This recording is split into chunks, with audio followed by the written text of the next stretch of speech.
Glorfindel, I really want to see him again. And like, I really want to know like what's the deal with Fëanor, because he's some kind of like a hotshot or something.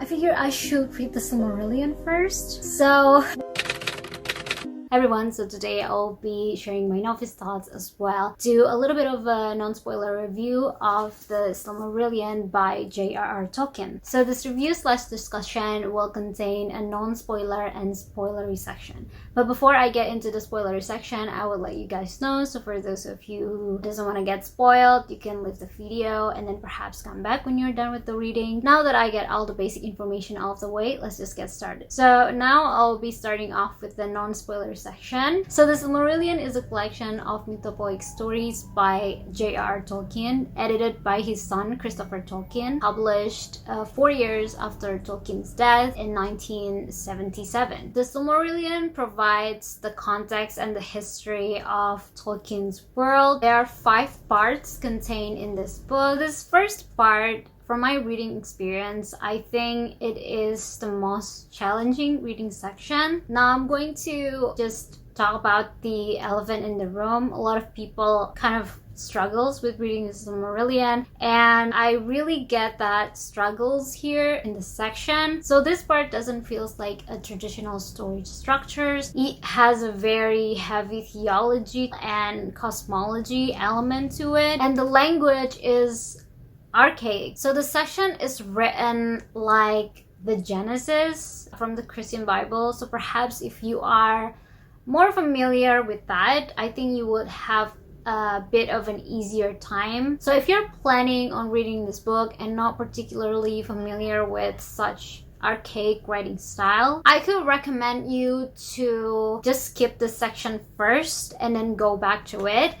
That is because I do think that as you get through the book, it will get easier because other parts will have a more traditional story structures. But that recommendation will only work if you are the kind of reader that's fine with not knowing absolutely everything. But if you are the kind of readers that needs to know everything, perhaps what I could give you is that bear in mind, even though the section is difficult and then you need to get through this one first, you could get through it, just get through it, because at least it will get easier at the end. Or for those of you who are like me, who doesn't even use like English as your day-to-day language, I think I could give you a recommendation, which is to try to read the book from your native language, the translated version. Now, the Silmarillion has been translated for at least 28 languages, so perhaps you could check from that if you have like a translation to your native language.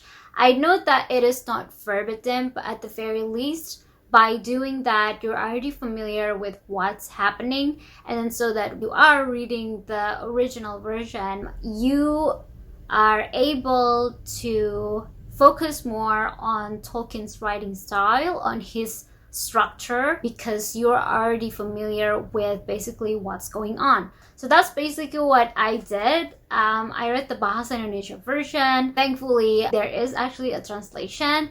And then the second part is the translation is also, at the very least, decent. So the Bahasa Indonesia translation was able to kind of invoke that theological feelings to it, and they didn't really simplify it or modernize it in any form. So I do get that high elves tone when I'm reading the translation version. Because of that, I was able to familiarize myself with the family tree, figure out who's who.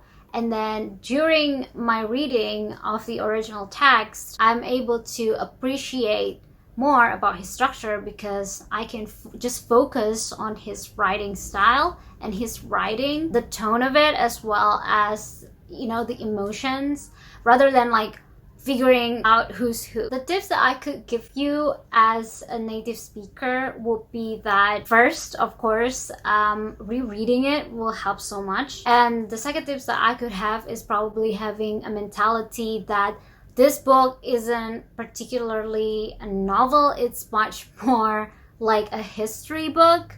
So with that mentality, you will have more patience in reading this book, and it will also helps you in facing all of this new informations that are presented by the book. So if you do see this as a nonfiction, as a history book, you don't really feel like, oh my god, it's so detailed, it's so tedious, because you know that like you are going to be faced with a lot of information. To indicate how much substance this book has is that there's one scene where it's quite important and it has an important implications as well politically. So there's a scene where one character is being rescued, and then the implication of that rescue is quite important. And then like normally if we have that kind of scene in a fictional book, we will have like at the very least, I think we will have like 1 pages or 2 pages long. But then in this book, we got that in like 1 or 2 paragraphs. So that's how quick the pacing is. Like you could just kind of like turn off your brain for just a teeny tiny bit for a second when you're reading it, and then all of a sudden everything's already passed. A lot of important things are passed, and then like it feels like you can't keep up. So bear in mind that this is not like other high fantasy books. It's like history. So if you like skip this paragraph, you will basically like skip this like very important event. And the last but not least, to help you in understanding the substance of the book, is to figuring out who's who. And I did that just by looking at the family tree first before I read. So at the very end portion of the book, they actually gave us the family tree. Wait, let me just show you a little bit of it. See, for example, I'm just gonna like let you pick a bit. So there's a family trees. There's family trees. So there's not just like one family. Well, I mean technically they're like related, but like yeah. So there are family trees. So perhaps to help you to figure out like whose son is who, just familiarize yourself with the family tree first. And then also the map. I think printing out the map helps a lot. I would flex I didn't have to do that because the Bahasa Indonesia version actually gave us like quite a huge map to begin with, so we don't have to print that out. So the Bahasa Indonesia version actually gave us this. Like it's quite a huge map. It definitely helps a lot to like know like the location of like who's who. And then back to the family trees, I would like to add that I think it's easier to visualize them if you do have a visual. You know what I mean? So there's a lot of fan arts of the family trees, and if you could access that, you could search it just on Google or like Pinterest. If you could find those, it will be easier for you to like differentiate like who's who, because they have like different faces, they have different hair colors and stuff. So if you could access that would be also recommended. Why familiarizing yourself with the family tree is very important. So there's basically like these 3 main characters. Well, technically it's 2 because the other one doesn't really do much, but let's just say there's like these 3 brothers, and then they all started with the same letters, and like it's not necessarily the names that are used on a day-to-day basis, so it's very easy to like miss out like who's who. But if you know what they look like from those arts, I think it will be easier to differentiate who's who during your reading. So that's all I have to say regarding the first section of the story. The second section is the Vala Cuenta, which is basically a collection of stories regarding the angel-like being in this universe. I would say that this section is a little bit easier than Ainu Lindale, the first section. It still has that huge theological elements. We are literally talking about angels here, but it gets easier due to the way that this section is cut quite short. So we have a section regarding this angel-like being. We have another section regarding the other one. I would say that the difficult part is probably telling apart who's who, but at the same time, because these angel-like beings, the Valar and the Maiar, has a very distinct personality, that problem is solved. So the third section, I think, will be like the meat of this story, which is the Quenta Silmarillion. It is basically, if I have to like simplify it, because it's not simple, it's basically a story about these 3 stones that was created by an elf named Fëanor. And then the fourth section, we had the Akallabêth, this a little bit of like Second Age stuff. So the Quenta Silmarillion tells us a story about basically the First Age. And then the fourth section, Akallabêth, as I mentioned, is a story about the Second Age. And then the fifth section, we will get of the Rings of Powers and the Third Age. So after reading this book, which mainly falls in the First Age and a sprinkle of Second and Third Age, I definitely feel like I get a lot of more of the references that they had during the movies, as well as the Lord of the Rings. Now, I haven't reread the Lord of the Rings after I read the Silmarillion. I remember during the movie, Aragorn has that scene where he was singing, and then Frodo was asking, like, what is this about? Like, who are you singing about? And then, like, oh, yes, that actually, if you read this, then you know what it is. So reading the Silmarillion will definitely heighten your enjoyment regarding the Lord of the Rings and even the Hobbit. And then after reading the Silmarillion, you will know how Elrond is basically related to everyone. And then you'll get to kind of like appreciate him as a character more.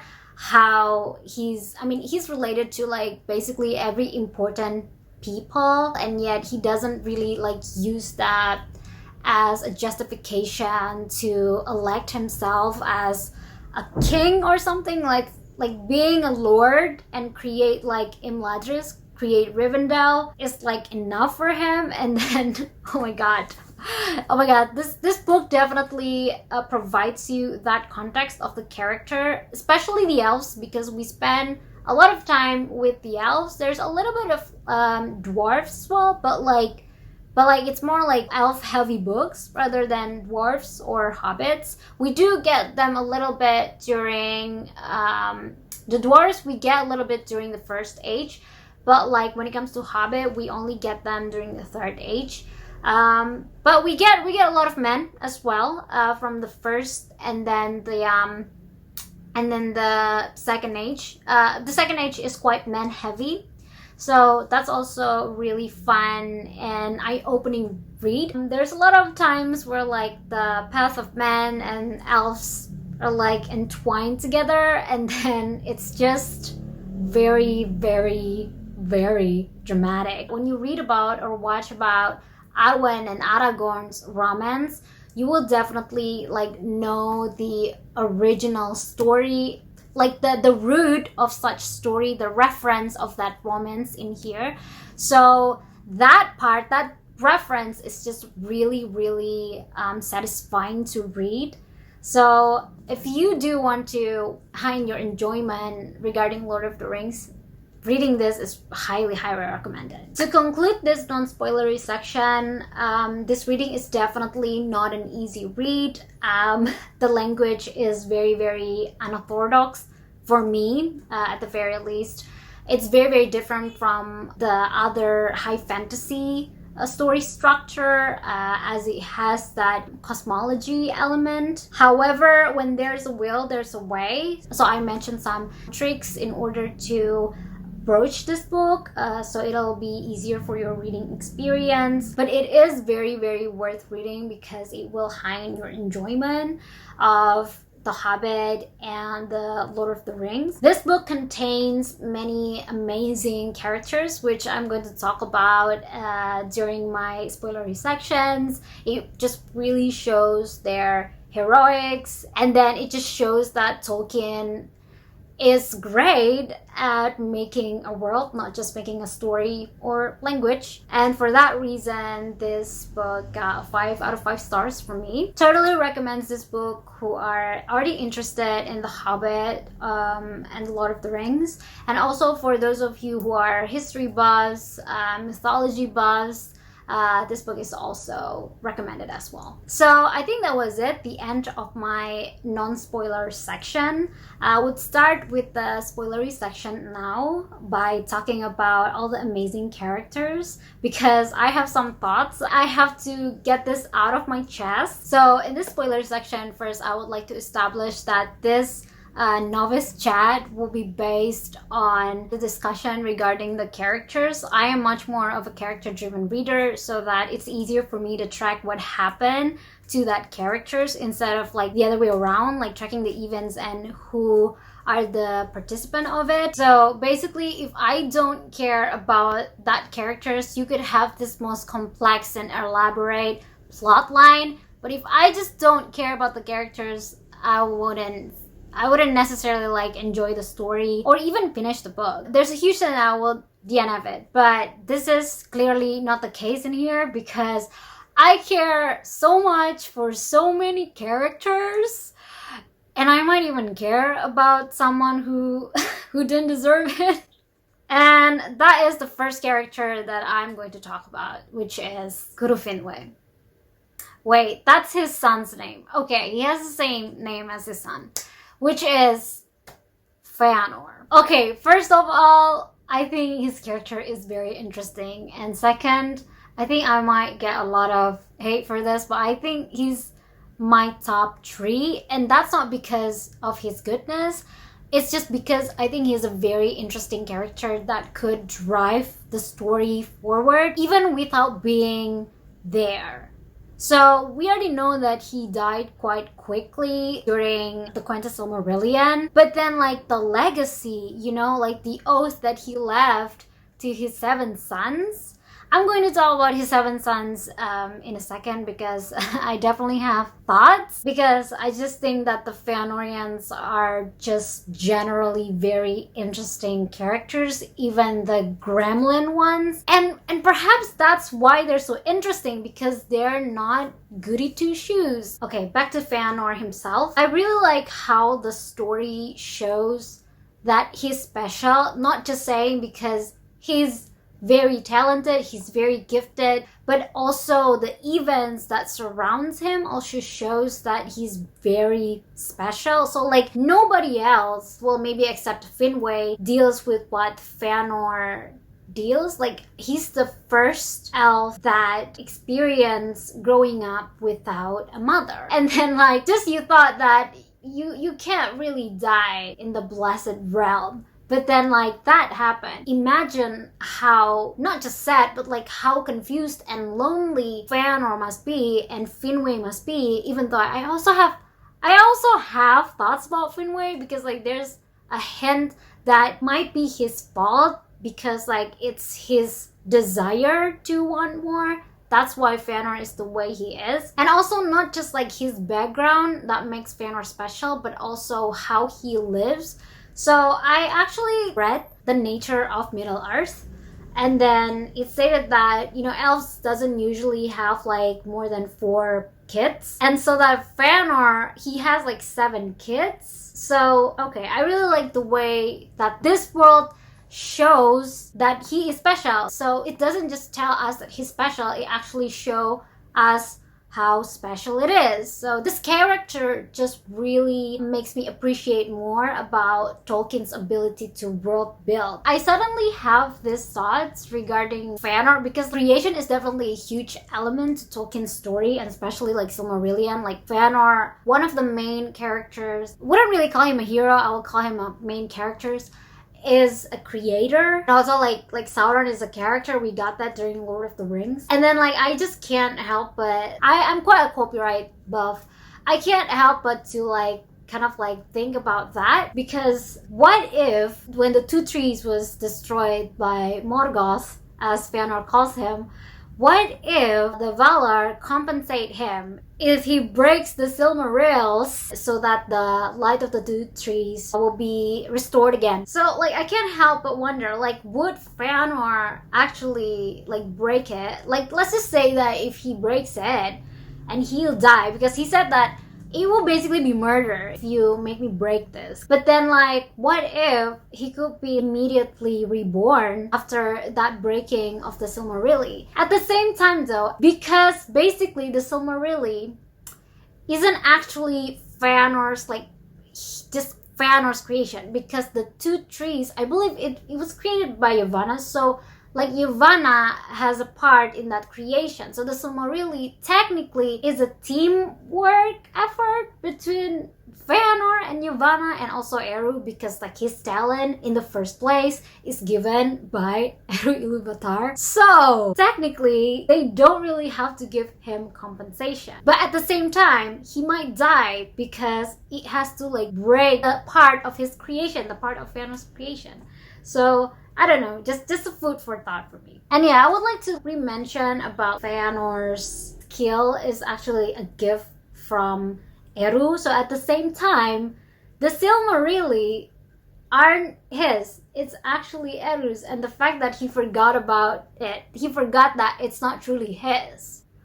I really like that play right there. That's really good. But at the same time though, I think if the Valar are like, okay, let's just give this kid a compensation, I couldn't help but think that Fëanor is just that petty to give it away. And I guess it's just because he truly forgets that it's not his. He truly believes that it is his own creation, and that he forgot that all of his talents and his gifts are actually given by Eru. So technically, it's Eru's. So yeah, now I would like to move on to his kids. So the oldest is Maedhros, and the thing that strikes me the most about this character is his scene with Fingon when he was being rescued during Pangorodrim. Oh my god, I can't imagine that. I think this rescue scene will be very, very cool to see on theater or TV. But like, I truly understand that. I think it's very difficult to make a decent Silmarillion adaptation just because of its detail, and I don't think that we have a lot of dialogues in here. So like, the writer needs to have a very, very good training and they know the right vernacular, otherwise the dialogue would just sound weird. I love the scene where Fingon just randomly, or maybe not random, because like elves are really, they're very, very religious, and the fact that the creation itself is very, very related to music anyway. So that's why he brings like an instrument to coax Maedhros so that he could locate him. I just love the fact that Fingon eventually like prays, and I don't know why, but like it always gets me when a character like prays for other characters. Because it's just because, you know, in my country there's a saying, there's like basically praying for someone is the most clandestine way to love someone, because they don't really know that you're doing it, but like you mean all the goodness to them in the event that you are praying for the good stuff for this guy. So like my heart just like, I just love this scene so much. The fact that Fingon doesn't even know that Maedhros asks his dad regarding sending the ship back to Fingolfin, but then Fingon still helps him anyway. So like, wow, oh my god. So I guess that's like power of friendship, the power of family. That trope is definitely done right in here. And also, I love the fact that this whole scene also a huge implication. This definitely is one of the reasons why Maedhros abdicate his throne. But then at the same time, I'm a bit sad that this scene is only glossed over. I believe like it only has like a couple of paragraphs. The scene where Fingon is, you know, saving him. Not like the building scene where Fingon is on the way. Not that scene. I don't really count that. But there's only like a very few paragraphs regarding like that action scene. I wish that would have been like explored more. But maybe that's just like my nitpick. I think like modern books would definitely like make this scene stretch. So perhaps because I like this scene so much and it's short, I'm just kind of sad about it. Okay, the second son, Maglor, would say that if I have to choose a favorite, it will probably be Maglor, and that has to do with how he raised the twins and how he's this great minstrel, and how we go back to Ainulindale, how like music is very, very related to the creation itself. So I think that's a cool thing. And then like he's also the only brothers that survived. But at the same time though, because it is said that he's like the most gentle, he inherited Nardanel's temperament more. But when he kinslays, I'm just like, what? Because like we know that Maedhros, he was the one who bothered to ask, hey, would we send this ship to Fingolfin's and his followers? And then like of course Fëanor is like hysterical about it. So that like Maedhros is the only exception.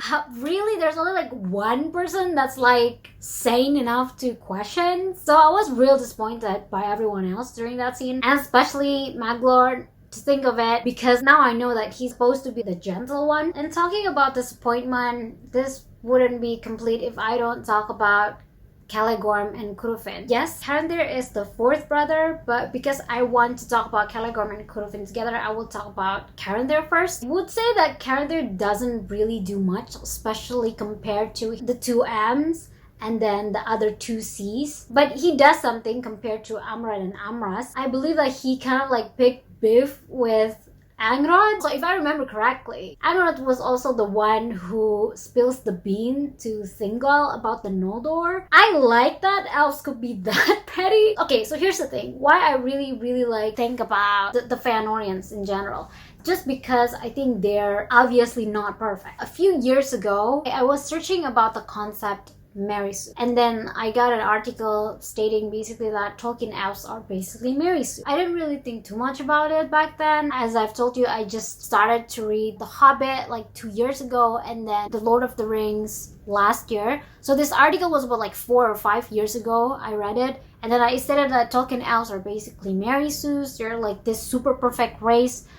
I don't really think too much about it, but now I could have thoughts about it. So first, saying that they're like this perfect race, yes, I think they are definitely way more superior than us. They have, at the very least, they have more durable bodies, so like it's easier for them to study, like to do sports, it's easier for them to excel, and they have all the times as well. They are also way less susceptible to bad deeds, but Silmarillion definitely gave me a lot of examples where elves aren't perfect, and Fëanorians definitely gave me that. Of course, the Fëanorians are not the only ones who gave me that examples.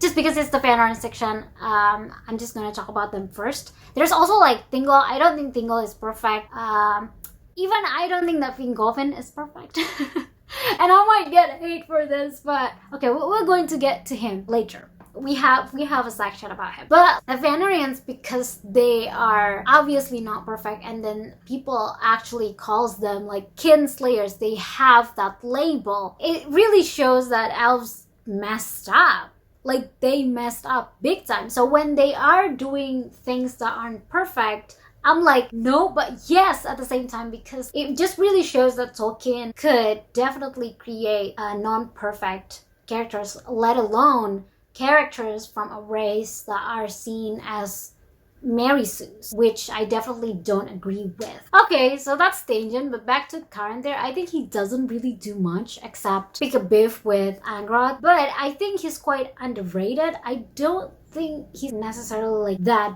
bad compared to his other brothers. Caranthir, Amrod, and Amras, I don't think they're like that bad. Of course, they're like they kinslays, but I don't think they necessarily have like a really huge ambition, especially compared to like the two C's, Celegorm and Curufin. What I think that is very interesting about Caranthir is that I don't think that it's like a very friendly alliance, but like he was considering to ally with Heleth. So that's interesting because like it's Fëanorians. Okay, they're going to see any other race and even elves as really inferior, and they just don't wanna touch them, you know, they don't wanna like go near them. And then like the fact that he wants to ally with Heleth, is like, that just puzzles me about him. So he's bad, but like he's not that bad. So I definitely had that moment. So like I think that he's a little bit underrated as well. Like I wouldn't really like say that he's dead. He's not like a good person either, but he's at the very least he's not racist. So okay, I'm quite conflicted. Probably this is why I like the Fëanorians, because I like to be conflicted. So that's basically my thoughts regarding Caranthir. Okay, let's talk about the two C's. Celegorm. First thing first, I would also say that he's probably the most interesting to me because he's an elf, and we already know that elves are like way less susceptible than everyone else to be evil, but then he is. So that contrast is very, very chef kiss of Tolkien to do. I mean, like during Beren and Lúthien, I shouldn't even need to be shocked when Curufin and Celegorm assaulted Beren and Lúthien, because I mean they're already kinslayers at that point, but for some reason, I was still shocked and disappointed when they did that. Also, the fact that Celegorm also is the brother who hangs out with a literal Vala. He hangs out with Orome. It just baffles me, like, how could you be close with a Vala and then you're still this messed up? Maybe I'm reading too much into it, but yeah, it just really shows how you could be a highly sociable person, but you could still be a bad person.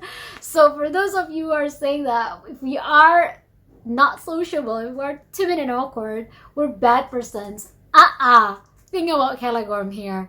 And also this entire like storyline about Celegorm and Curufin, well, about Fëanor as well, really makes me think about the Mirkwood elves. Like they're less wise and more dangerous, and I'm like, have you seen Celegorm and Curufin and Fëanor? So yeah, that was the epiphany that I got from reading this. And also Curufin, why am I so disappointed? Because like he's supposed to be like the smart one. He's the talented one as well. So like he has a life. Like he could just like work on the forge. Like he has a hobby. But then like he behaves like he doesn't have a hobby, and I do not know why he's like that. I just don't know. Perhaps it's just that because he's basically his father 2.0. Either way, I'm disappointed, Curufin. I'm disappointed at you. Bad Curufin. Okay, the last two brothers, Amrod and Amras. I don't think I have many notes from them other than I think like I just want more from them. I think like compared to their brothers and at some level, Caranthir, I think Amrod and Amras are like just there, like just to round out the number 7, because like I mean, Fëanor has like 5 sons. That wouldn't be that different from having like 4 kids. So yeah, they just kind of there to like round up the numbers. Although like outside the Silmarillion, I believe Amrod burned. So that's interesting because I think like the trauma that Amras would have, you know, like twins, they're usually like very close with one another, and especially they have like a similar personality as well. So it's just literally like you kind of like lost your soulmate. And other than that, in here, I don't think I have that much comment on them. So I'm just gonna pass to Finarfin and Fingolfin. As I've talked about the Fëanorians, I would expand a bit on Indis children. First thing first, I would like to talk about Fingolfin. Okay, I think this is the scariest section that I will talk about. I have some thoughts regarding Fingolfin, but it's not necessarily the most mainstream. First thing first, I would like to establish that I don't really fall into the camp where I think that Fëanorians did nothing wrong. I just think that they are very interesting as a plot device, as a character. They're very interesting, but I'm a firm believer that they did wrong. Definitely. Fëanor, jail. Maedhros, jail. Maglor, jail. Curufin and Celegorm, straight to jail. Solitary confinement, no one for you. Caranthir, jail. Ambarusa, jail. But back to Fingolfin, I don't think that he's perfect. I do think that sometimes, I think he gets romanticized a lot. That's really hard to say. I think he gets romanticized a lot. And here's why. So the first thing is that I think it's great that Fingolfin doesn't want to abandon his followers. That's why he went to Middle-earth. At the same time, we also have Finarfin. And then he actually listens. Like, hey, if you go there, you'll be doomed. And then like Finarfin actually listened. So that at that point, I was already like, okay, Finarfin could have listened though. I think it's very, very good that he doesn't want to abandon his party. But at the same time, if his followers are his followers, they will follow him back anyway. They will go back if he go back. So like, why didn't he? Perhaps this is also my omission, my incapability to understand, because perhaps I need to reread as well. I mean, this is just my novice thought. But I couldn't help to think that why didn't he go back? Because he wouldn't have to separate with his followers if he go back. Because like his followers will follow him anyway. Because he's way more charming and likable leader than Fëanor. The second thing is about him and Fëanor, like his love for Fëanor. After Fëanor was like get angry and there was like a sword involved on Fëanor's part, and then Fingolfin is like, it's okay, half brother in blood, full brother in heart, if I'm not mistaken. He loves him, but then like, is it okay to say that to someone who did that? I don't know, like he's very, very proactive to Fëanor. Is that the wisest thing to do? Or maybe Fingolfin is like that case of Manwë where there's not evil in him. So like when he sees someone who's like bad, he doesn't really have that point of reference. So he can't really be angry or be mad at Fëanor. At the same time though, that makes Fingolfin's character really interesting. And Manwë's character really interesting because like he doesn't understand Morgoth because he doesn't really have a point of reference. So his too goodness is kind of a flaw as well. Like, well, I mean, I see it as that. But that's why I actually like them as characters. The last thing about Fingolfin is his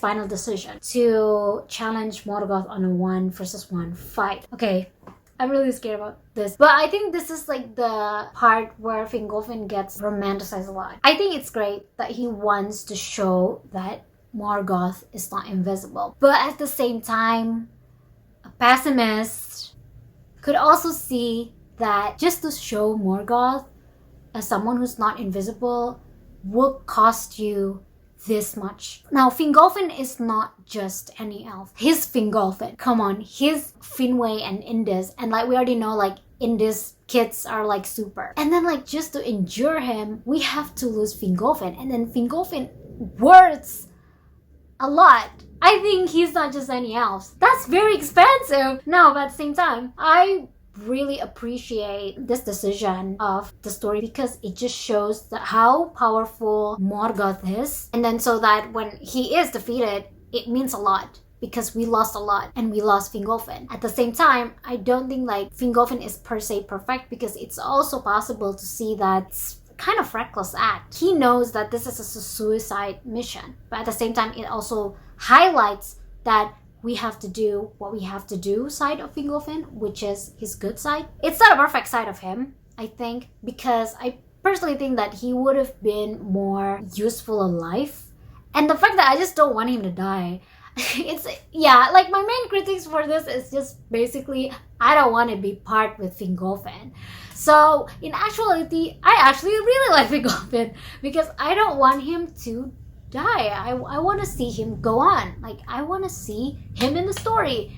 And then perhaps this is why this critic came from me, is because I want him to be there. But like, he passed. And then out of my anger, I probably think that that's a bad decision. So yeah, that's probably it. At the same time, I still really, really appreciate this choice of writing Fingolfin's character. I think in my second reading, that will be like my personal note to pay more attention to Fingolfin because he definitely baffles me more than Fëanor. Like, I am way more confused regarding Fingolfin, and that's not just because of Fëanor alone, but because of a Finarfin choice to go back as well.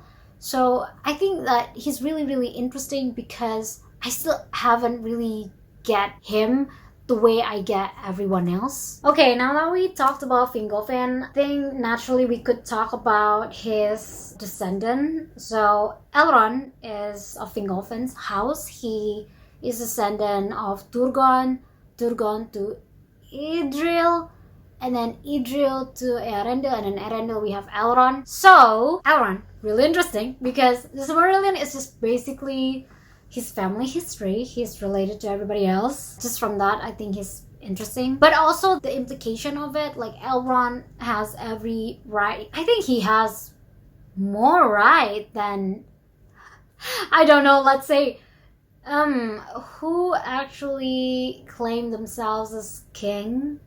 Let's say Thranduil. I'm not saying that Thranduil doesn't have a right to be a king, because, I mean, he is Orofer's kid, but then, like, Elrond's royal blood is, like, royal. And not just royal blood, he has, like, a Maya blood. So, yeah.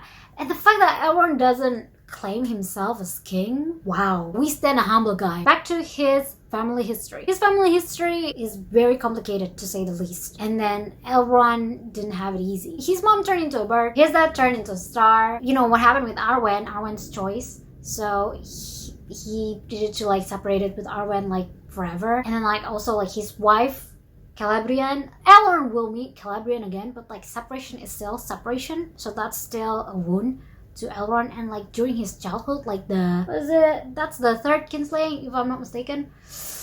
And then like the way that he's like adopted, well, like some people also call it kidnapped by Maglor and Maedhros, because of the context that's also very tragic. So it's very easy for a character like Elrond in other stories to make Elrond and Elros to have like all of this fiasco regarding their family as their origin story that pushes them to be a villain, or to be at the very least a morally great character. But then like it doesn't happen with Elrond.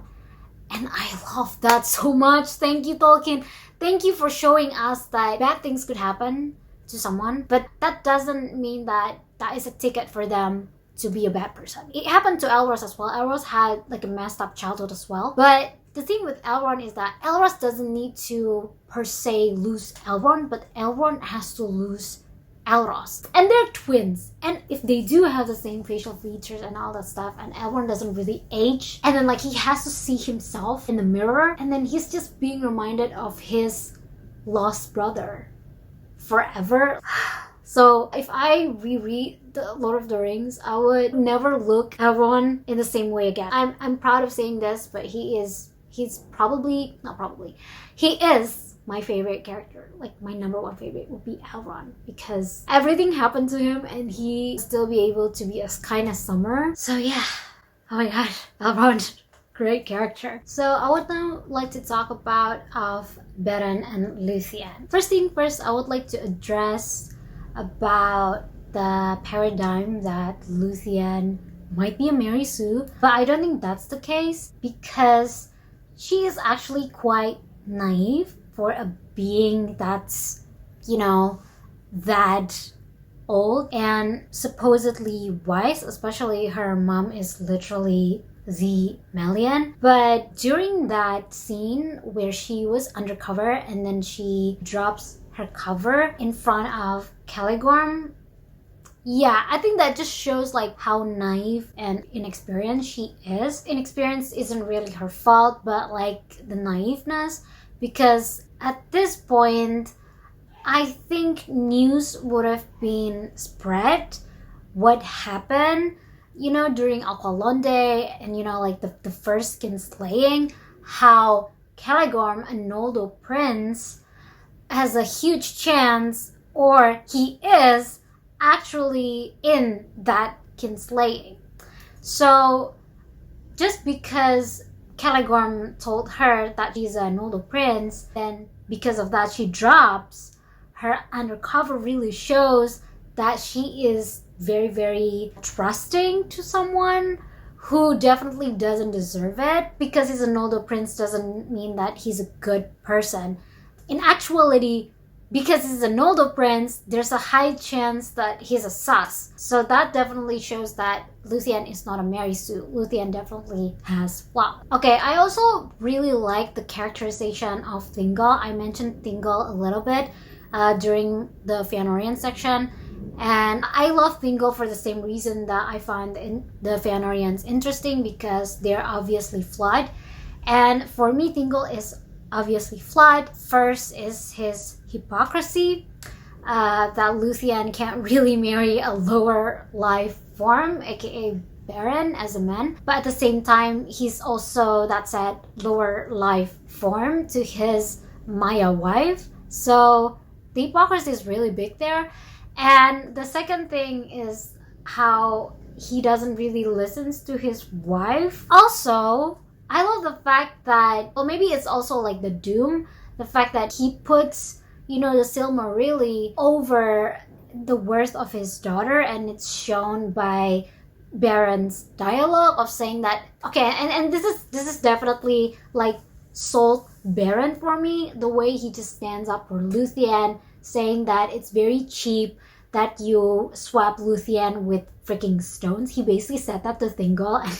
Like, if a guy said that to me, I mean, at the same time, it's kind of like a bare minimum, but if a guy said that to me, I would love that guy forever, because, like, I mean, Lúthien as a being and Lúthien as herself is way more precious than these stones. Like, how could you, like, not melt? How could you not, like, in love with that? So, like, Lúthien definitely has a good taste in men. Like, I would give her that, definitely. And of course, this section wouldn't be complete if I didn't talk about one of the characters that's really, really interesting. Also fan favorite. Also one of my faves. Probably top 10. It is Finrod Pelargon. Finrod didn't die battling a wolf with his bare hands and teeth just to be called Galadriel's brother.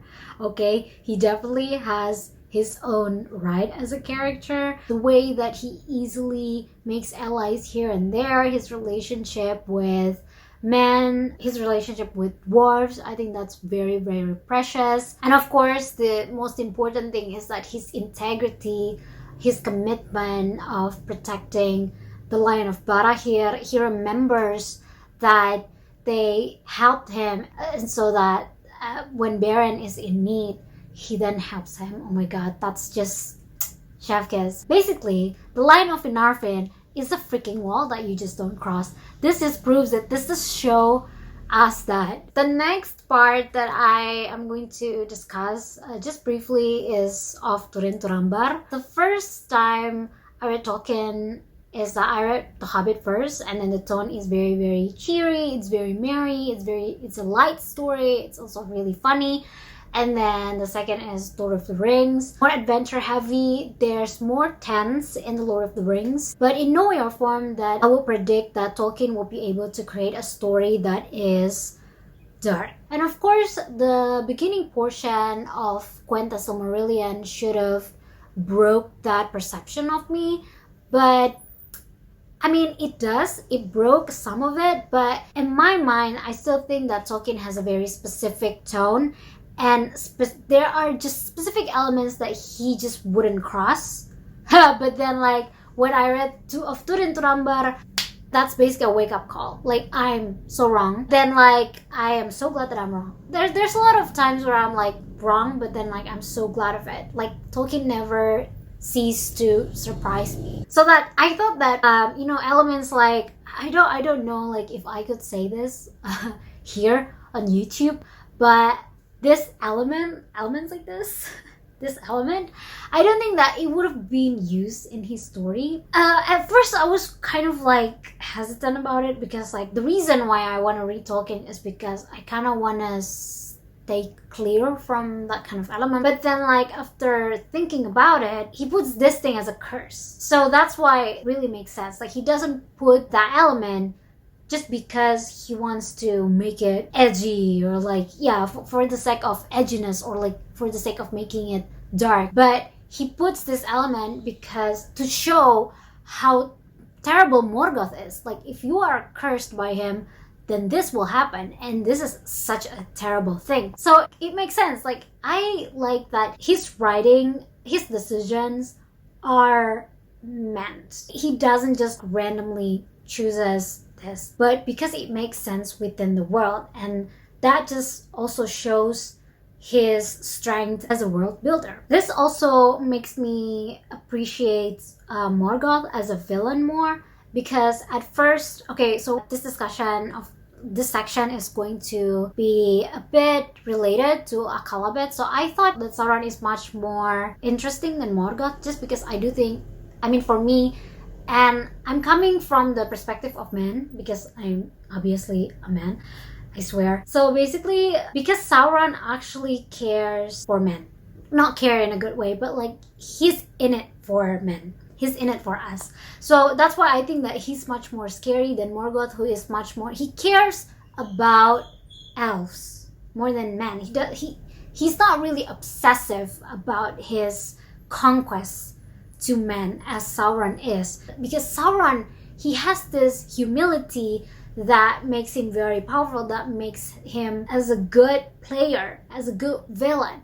So he was able to humble himself, to pretend like he's a prisoner, and then like the fall of man during Akallabêth. When it comes to Morgoth, he's more in it for the elves. I'm reading The Children of Húrin now, so I'm trying really hard to not to talk about that book, but instead of just talk about the parts of Túrin's story during the Silmarillion. But basically, during that, it's been like repetitively said that Morgoth cares for Turgon. Like Morgoth wanna see Turgon. Like his eyes is on Turgon. Then the story of Túrin came, and then Morgoth personally cursed. It's a very, very personal spite for Morgoth to Húrin's family, and so that's happened, and so that just shows that he's also in it for men. That makes me okay. Morgoth is scary, not just for the elves, but for us as men too. Okay, now that I mentioned Turgon, I think I have to talk about the fall of Gondolin.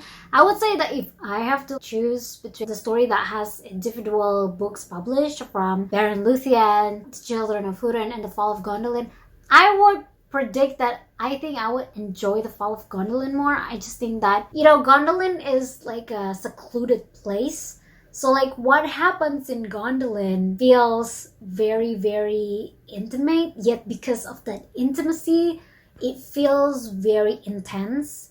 Like everyone knows what's happening to this one person. And then like I could imagine the feelings of the people who are inside Gondolin. When Maglor is doing that, when Aradel is doing that, they really feel it because they're such like a secluded people. And I think that's the intrigue for me when it comes to Fall of Gondolin. Also, the story of Aradel is very, very tragic. At first, it's very easy for me to just kind of wanna like blame her. Like this is not a good decision. Like it's not just because you're not Turgon's mate. It's because of the safety. But at the same time, Turgon was a little bit, I'm quite conflicted about it. Like, I can't say it's a good or a bad decision, but like, I could definitely see why Turgon decided to like, if you leave this place, you have to die. He basically invented death penalty. But at the same time though, Morgoth seeks specifically him. So, kind of like understandable why the guy is really scared. Of Maglor's part, it's just, oh my god. I don't know how I feel about Maglor. Do I think he's also really, really interesting? I think he's very, very interesting. Maybe I should have like created like who's the most interesting characters? It's probably be like all the Fëanorians plus Thingol, Túrin, Sauron, and then like Eol, and then like Maglor. They're so interesting. Maglor is just a kid, and then like your dad tries to kill you, and then like your mom went away, and then you like this girl, but she's also your cousin, but she doesn't like you back. Oh my god. I wanted to feel bad for him, but like after he attempted, I think it was an attempt to assault Eärendil, that's like that's it, like but I still think he's really interesting. Talk about Eol. I remember that moment where Curufin meets Eol, and Curufin was like, I really want to kill this dude. I feel bad saying this, but at the same time, because it's Curufin who met Eol, in my head I was like, why didn't you kill him? Like, you should have killed him. It's literally either killing Eol or he's gonna kill Aradel. So like, at that point, Curufin is already a kinslayer. Killing Eol means nothing to Curufin, but he didn't. So, yeah, it's either Errol or Aravel. You choose, Curufin. When talking about Gondolin, we cannot leave out a certain Lord Glorfindel, Lord of the House of the Golden Flower. And especially, I said this during my Return of the King Novice thought. I want to read the Silmarillion because Fëanor, like, I've heard that he's a hotshot. And then also like Glorfindel because I read The Lord of the Rings and like I also heard that he's here. And then like I was so happy when I read his name.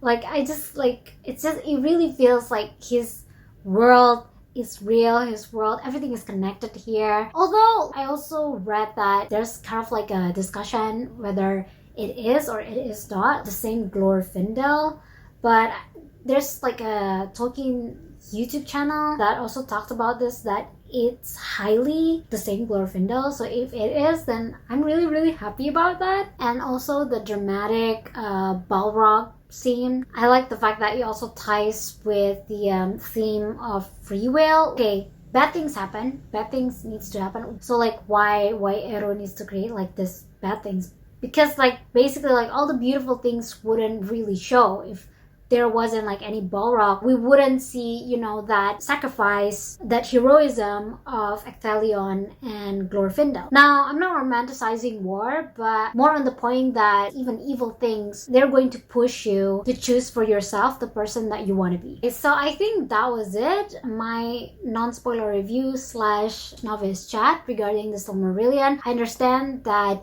I haven't touched a lot of detailed things about the book. I think I haven't really touched upon the kinslayings that much, and like the many battles. We have so many, like from the dramatic battle of unnumbered tears. There's so many, and for that I apologize. I would say that I would still need to reread this story to find more of the nuance as well as the facts. I believe that reading the Silmarillion is much more like a journey rather than a destination, as I could always find something new as I reread it. But before I sign off, I would like to thank everyone who made it to the end. Thank you guys so much for watching, and may your tea will always stay warm for reading.